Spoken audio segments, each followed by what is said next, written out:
चलिए तो next question हम लोग रिवाइज करा रहे हैं आपका मॉडल टेस्ट पेपर है दिसंबर 23 का सेट 2 क्वेश्चन नंबर 7 में 7 मार्क्स के लिए पूछा गया और डिविडेंड डिसीजन पॉलिसी का जो भी क्वेश्चन सब 7 में ही पूछा गया, मार्क्स ही पूछा गया है। ठीक है, फिर हम देखते हैं इस क्वेश्चन में क्या क्या दिया है। बोलता है company pays a dividend of 2 per share, dividend दे रखा है with a growth rate 7%, growth rate भी दे रखा है जी।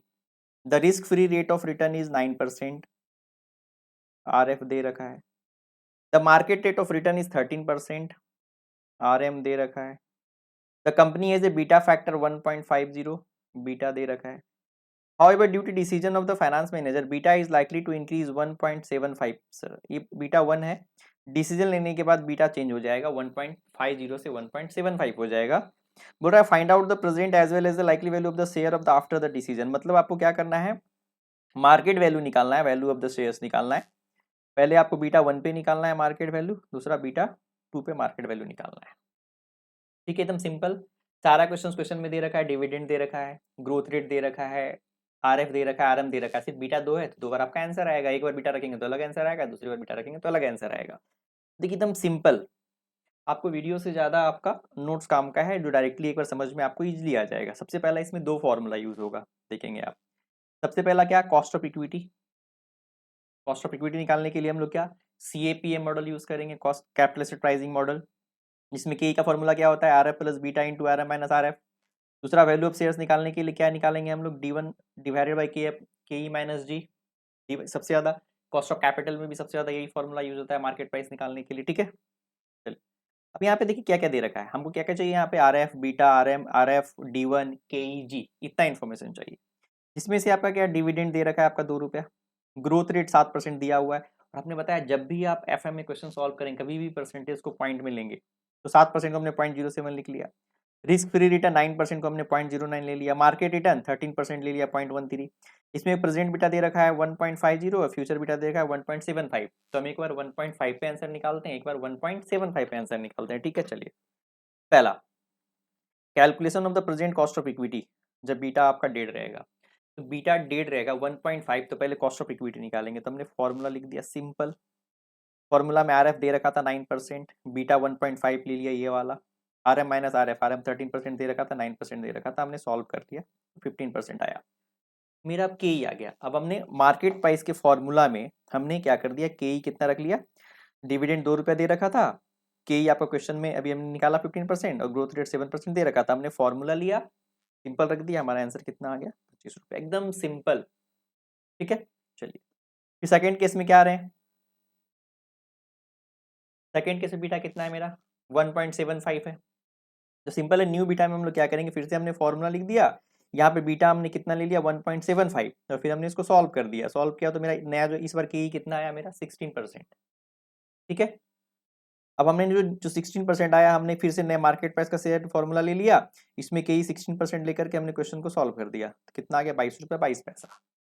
बस यही क्वेश्चन पूछा था, बहुत सिंपल, 7 नंबर ऐसे इजी आ जाएगा ये क्वेश्चन आ गया तो हमारा फाइनली आंसर क्या आया, बोलता है प्रेजेंट वैल्यू ऑफ शेयर्स मेरा कितना आया 25 रुपया आया, और सेकंड कितना आया बाद में डिसीजन लेने के बाद 22 रुपये 22 पैसा आया। बस यही 2 आंसर सिंपल तरीके से निकाल देना है।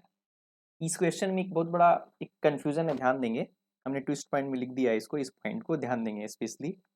देखिए जब हम यहाँ पे अभी तक समझ में आ गया, बहुत ईजी लगा, लेकिन एक कंफ्यूजन क्या है ध्यान देंगे।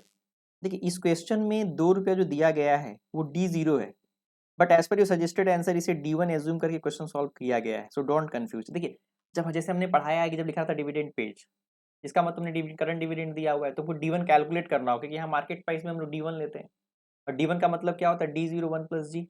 इसका मतलब 2 रुपया है, और फिर हम इसमें ग्रोथ 7% जब ऐड करेंगे तो मेरा एक नया D1 आएगा, और उस फॉर्मूला में रखेंगे तो मेरा मार्केट प्राइस अलग आएगा। तो हमने सॉल्व यहाँ पे एज पर सजेस्टेड किया है, लेकिन अगर आप लोग एग्जाम में सपोज की सजेस्टेड याद नहीं रहा तो आप लोग इसे D0 मानेंगे तो भी आपका आंसर गलत नहीं होगा, एजम्पशन में लिख देंगे। देखिए हमने यहाँ पे बता दिया है, यदि आप इसे D0 एज्यूम करके क्वेश्चन सॉल्व करेंगे तो आपका आंसर आएगा, एक D1 आपको कैलकुलेट करना होगा, क्योंकि इसने आपने D1 नहीं माना, इसको आपने D0 माना। तो जब D0 माना तो इसमें 2 रुपया और ग्रोथ मानेंगे तो कितना आ जाएगा, तो आपका D1 2.14 आएगा ऑटोमेटिक है। जब D1 आपका 2.14 आएगा तो आपका मार्केट प्राइस चेंज हो जाएगा। इस केस में आपका पहले केस में मार्केट प्राइस कितना आएगा आपका 26.75, जबकि कितना आया था पहले केस में मेरा 25। अगर इस तरह से निकालेंगे तो कितना आएगा 26.75। और सेकंड केस में हम लोग अगर मार्केट प्राइस निकालेंगे आफ्टर बीटा तो क्या आएगा 23.78, जबकि पहले कितना आया था आपका 22.22। तो अगर आप ये भी निकाल रहे तो आपका आंसर सही है। हमने एज पर सजेस्टेड सॉल्व कर दिया है। शायद क्वेश्चन में प्रिंटिंग मिस्टेक होगा, वहाँ पे वो डिविडेंड देना चाह रहा होगा, लेकिन हमने आपको दोनों चीज़ बता दिया कि क्या कंफ्यूजन कहीं नहीं होना है, कंफ्यूज नहीं होना है, ठीक है। और ऐसे भी हमने आपको थियरी में D0 D1 का कंफ्यूजन हमने बता दिया है वहाँ पे अच्छे से, ठीक है। मेरा जब थियरी देखेंगे आप तो हमने एक अलग से जो दिखाया है थियरी में हमने पूरा बता दिया है D0, और इसमें आपको कंफ्यूज नहीं होना है। D0 वर्सेज D1 कंफ्यूजन में हमने बताया है कि अगर लिखा रहता है कंपनी पेज तो D0 होता है, कब कब D0 होता है, कब कब वो D1 होता है। कंफ्यूज नहीं होना, इसको पॉइंट को हमने पढ़ाया है आपको, वीडियो देख लेंगे लास्ट लेक्चर में, ठीक है। नेक्स्ट इसमें और क्या हो सकता है, देखिए जब बीटा बढ़ता है, बीटा मतलब रिस्क, रिस्क बढ़ता है, रिस्क बढ़ेगा तो ऑटोमेटिक आपका कॉस्ट बढ़ेगा, जितना रिस्क बढ़ेगा आपका कॉस्ट के ही बढ़ेगा, कॉस्ट बढ़ता है और आपका शेयर प्राइस क्या हो जाएगा, आपका गिरता चला जाएगा। डिविडेंड ग्रोथ मॉडल में हमेशा D1 एक से डिविडेंड लेना है, D0 नहीं। कंफ्यूजन कहीं नहीं है, कभी भी आप सॉल्व करेंगे तो ऐसा नहीं कि सर ने गलत सॉल्व किया है, हमने एज पर सजेस्टेड सॉल्व किया है। अगर आप सही तरीके से सॉल्व करेंगे तो ये ₹2 आपका D0 है, आपको D1 मान के सॉल्व करेंगे तो आपका आंसर आएगा, आप चेक कर लेंगे, ठीक है। कहीं पे कोई कंफ्यूजन नहीं है, ठीक है। अगर कोई कंफ्यूजन होगा तो लास्ट पेज में हमारा जो आप देखेंगे, जो नोट्स के लास्ट पेज में मेरा व्हाट्सअप नंबर दिया हुआ है, आप क्लिक करके व्हाट्सअप पे आइए और वहाँ पे कंफ्यूजन कोई भी डाउट है आप डिस्कस कर लीजिए, ठीक है। ओके, तो फिर नेक्स्ट क्वेश्चन डिस्कस करें। Thank you.